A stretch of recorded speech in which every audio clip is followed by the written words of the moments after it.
I'm reviewing The Long Walk by popular demand, so if this video doesn't do well, it's your fault.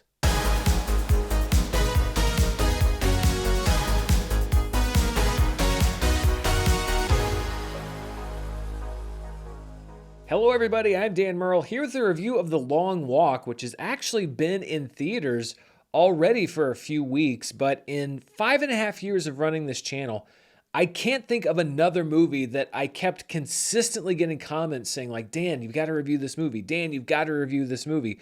So I finally decided to go see it. It's been a crazy month. I've been moving. I've been setting everything up here. This was going to be one of those movies that kind of just slipped through the cracks, but I listened to what everybody was saying. Plus, it may be wrapping up its run in theaters, but it will soon be hitting premium video on demand, digital video to watch at home. So I guess there's still some value in reviewing the movie. Plus, it actually was a pretty good movie. The Long Walk is based on that rarest of literary artifacts, an unadapted story by Stephen King, and the first novel he claims to have written years before he was first published in 1974.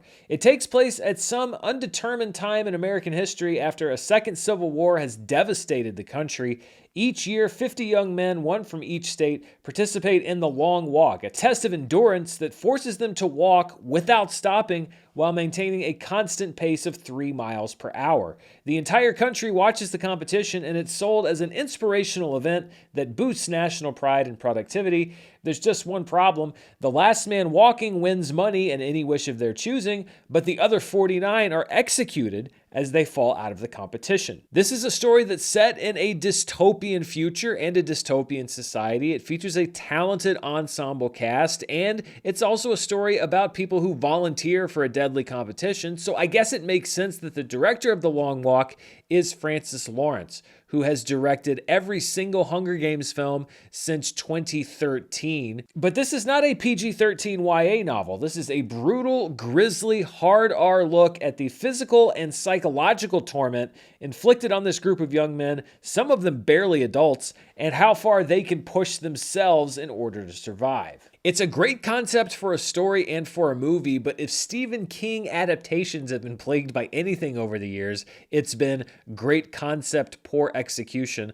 Luckily, in addition to the director and the talented cast, The Long Walk has a great screenwriter in J.T. Molnar, who had a sleeper hit last year with Strange Darling, another movie that I didn't see when it hit theaters, but that I watched because people kept saying, hey, you should really check out this movie. The contestant we meet first and who we follow the most is Ray Garrity, played by Cooper Hoffman, whose past trauma inspired him to volunteer for The Long Walk. Because all the characters can do in this movie is walk, it actually makes sense as we go on that we learn more about the characters and they open up to each other. It doesn't feel like forced exposition.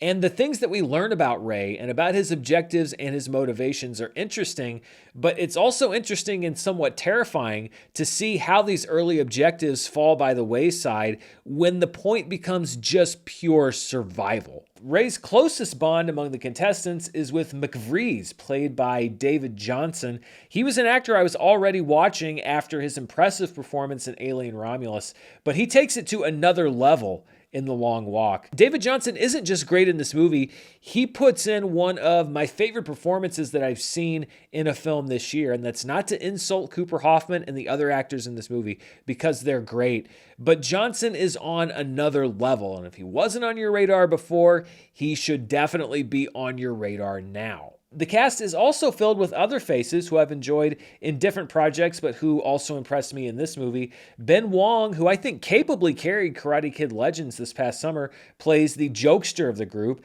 Charlie Plummer plays Barkovich, who makes you wonder if the contest has made him crazy or if he's in the contest because he's crazy.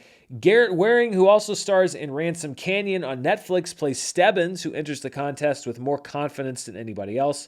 And Roman Griffin Davis, who played the title character in Jojo Rabbit several years ago, plays Curly, who is the youngest contestant and probably one of the most memorable in the movie. There are only two major parts for older actors. Judy Greer plays Ray's mother, and she is absolutely heartbreaking in every second of her screen time, especially when you understand what she stands to lose should Ray not win. I've seen Judy Greer put in good performances, but she is really, really good.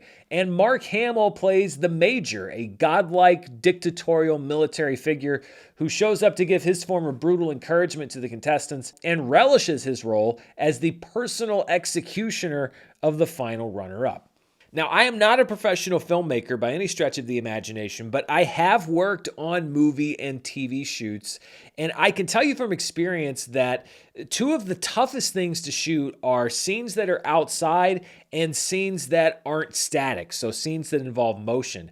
And nearly every single scene in this film is shot outside or appears to be and is moving because these contestants can't stop walking. So on just a purely technical level, I have to really tip my cap to Francis Lawrence, the director of the film, to the crew of the movie, because to execute a film like this in the harshest of conditions had to have been very taxing for the crew and for the cast as well. And it's a really, really impressive feat of filmmaking just on that level. But it also works really well on a story level, and part of the reason why is that it is similar to the Hunger Games in that if you find yourself rooting for a certain contestant to win, as an audience member, you then realize that indirectly you're rooting for everybody else to die. And to kind of flip the coin there, if you're hoping that a contestant doesn't win, you realize that you are hoping that they are not going to make it. You're rooting for their death, and that's not good either. And in that way, you are kind of in the same shoes as the characters in the movie who are very conflicted because they make friends and they make enemies, but they have to figure out how to balance that against the life or death stakes of the game. It causes them constant conflict, and it caused me as an audience member constant conflict throughout. Part of that is just inherent in Stephen King and how the story originated, but part of it is also in the writing of the screenplay, and it's done very, very well. The Long Walk also doesn't shy away from the brutality of the deaths in the movie, nor from the horror of just having to walk without ever stopping for days on end and the realities involved with that. How do you go to the bathroom? What happens if you have to sleep? What happens if you get a cramp in your leg? What happens if you get a rock in your shoe?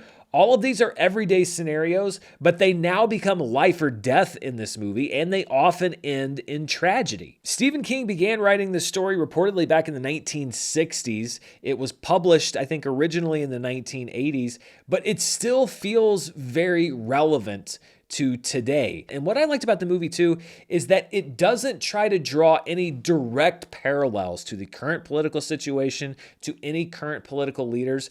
And I think that that's a smart thing because it could have been a cheap gotcha moment that would have dated the film, but I think it also would have immediately polarized some audience members to take sides on the movie. And I think that the overall message of this film is that we are watching a horrific and brutal dystopian future, something that nobody should want to live in. And by not taking that direct parallel, I think what it does is make everybody remember that, hey, listen, we should all be working together to make sure that nothing like this happens, even though you can draw parallels in things like reality TV, the fact that this is televised, and political tensions in the United States are high right now, but the movie does not attempt to go one way or the other with it. The Long Walk is a $20 million film that was distributed by Lionsgate, so a massive release with all the bells and whistles was never really in the cards for this movie, and it's performed all right at the box office. Not fantastic, but not an outright flop. However, I do think that this is the kind of movie that is going to find a much wider audience on streaming, especially when it hits a major streaming service, whenever the rights go somewhere like Netflix and the barriers drop to seeing the film. So you can wait for that, but I don't think that you should. And right now you don't have to. The Long Walk is still playing in many theaters across the country. As I mentioned, it'll be on digital in the very near future. And I would say go ahead and invest that extra time and invest that extra money if you would like into seeing the film, because I think that it's worth it. And I really appreciate everybody in the comments who said, hey, you need to see this movie. Don't let it slip through through the cracks, because part of my job and what I do here on the channel is to try to serve that function for you, to draw your attention to movies that I think you should be watching. But one of the reasons that I stay so engaged in the comments and read what people write is because you also serve that function for me. You're the reason why I'm reviewing this movie right now. You're the reason why I sought out K-pop Demon Hunters a few days after it was released on Netflix, because so many people said, hey, I think that you should review this movie, and it put it on my radar. So it really is kind of a two-way street that we've got going on here. So thank you for your recommendation on the film. On my personal scale, I am putting The Long Walk very healthily in the it's good range. I really, really liked this movie, and especially the performances. I thought it was really well done, really well directed.